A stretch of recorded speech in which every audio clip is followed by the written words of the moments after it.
Hello, Mr. Bernhard. It's my pleasure to welcome you in Prague at the Future Forces Forum. Hello, thank you very much. I would like to ask you, in an interview with the Land Forces Commander General Vollmer, he was very much appreciating the qualities of Puma, especially its armoring, its cannon and capability to cooperate with the tanks Leopard. How does it feel to hear such a praise?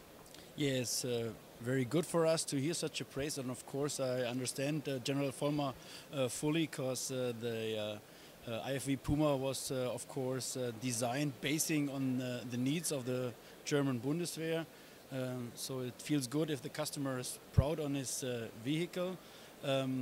Yeah, and it's what the Puma has to do. It has to work with the most modern main battle tanks.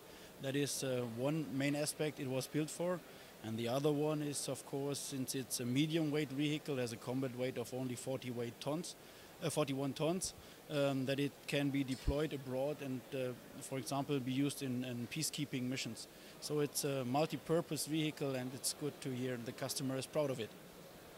I heard that Puma actually has a very special armoring. Can you explain how the protection systems of Puma work? Yeah, it's kind of a multi-layer protection system. The first and best protection you can have on a fighting vehicle is always to find the enemy before he finds you, and of course to not let him become a threat for you in the end. So we have very good optics and a very precise main cannon. That is the first protection layer. The second is we have an anti-guided missile protection system, which is basing on a smoke grenade launcher with a multispectral smoke and an infrared jammer, which protects the IFV Puma from being hit by anti-tank guided missiles. Then we have a protection against rocket-propelled grenades by having reactive armor on the shoulder of the vehicle and passive armor plates on the sides. Even on the front we have a massive steel protection, and in the rear it's more or less sled armor. So it is all around protected against rocket-propelled grenades. And of course we have a mine protection plate underneath the vehicle, and of course we have a massive ballistic protection basing on different layers of steel and other materials, and space, of course, to not let the projectile come into the vehicle. And moreover, the interior of the vehicle is designed that the seats are clutched to the top of the vehicle, to the vehicle's roof, so that the blast coming from underneath doesn't hit the soldier or doesn't injure the soldier.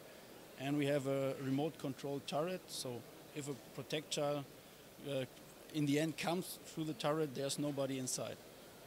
Was it a business purpose or a demand of German Bundeswehr to have such a strong protected vehicle? So in the beginning, of course, it was a need by the German customer.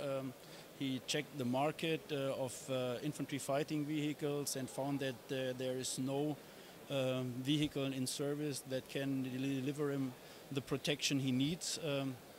So he asked for a massive protection, and of course we started then the design, but what we found out is that we could design the Puma with having a modular protection system, which means the rear protection, the roof protection, the turret protection and the side protection is modular, so you can take it off and you can attach it according to the need of a different customer, like for example the Czech Republic.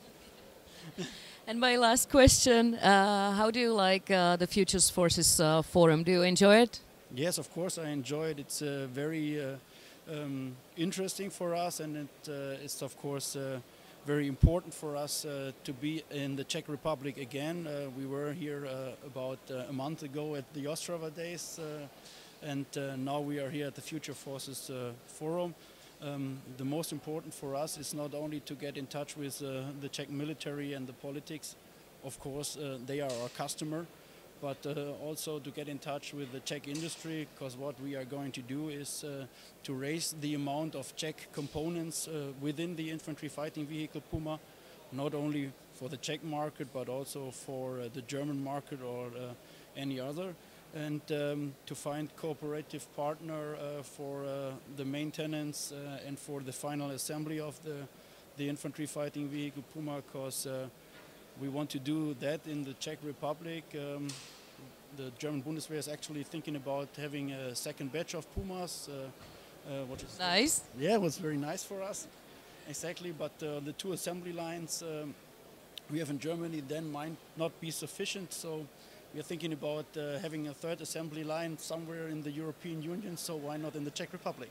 Hopefully, that's our very good news for us. Thank you for the interview and enjoy the rest of Future Forces. You're so welcome to see you. Thank you. Bye-bye. Bye.